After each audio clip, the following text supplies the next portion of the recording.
નમસ્કાર, સાંજના 6 વાગી ગયા છે। સુપર 6 સાથે હું છું નીરુ। આજે દિવસભરના ટ્રેન્ડિંગ ન્યૂઝ લઈને આપણે શરૂઆત કરીશું। સુપર 6ની વાત કરીશું। પાણી ઓસર્યા બાદ લોકોમાં તંત્ર સામે ઊભા થયેલા રોષથી લઈને કચ્છના માંડવીમાં ઊભી થયેલી મહા મુશ્કેલીની વાત કરવાની છે। સામાન્ય કાર અકસ્માતમાં શખ્સની દાદાગીરીથી લઈને અપહરણ કરતાના આંખમાં આવેલા આંસુઓની સૌપ્રથમ વાત રાજ્યની કરવાની છે। આવો નજર કરીએ આજના પહેલા મુદ્દા પર।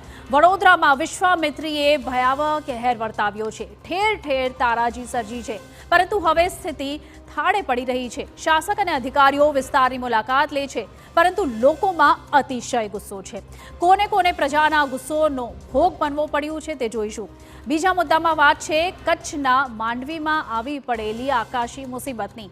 2 દિવસમાં 20 ઇંચ વરસાદ પડે તો સામાન્ય તાલુકાની શું સ્થિતિ થાય તેની પણ કરીશું વાત।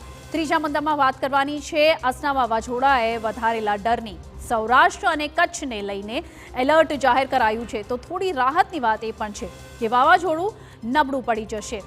ચોથા મુદ્દામાં વાત કરવાની છે રફતારના રાજાઓની, જેઓ રસ્તા પર રહેલા લોકોને માણસ સમજતા જ નથી। કેટલાક લોકો રસ્તાને પોતાના બાપની જાગીર સમજે છે।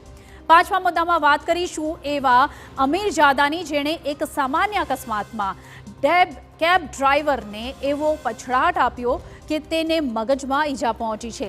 મુંબઈના ઘાટકોપરનો આ વિડીયો વાયરલ થતાં લોકો તેને કડક સજાની માંગ કરી રહ્યા છે।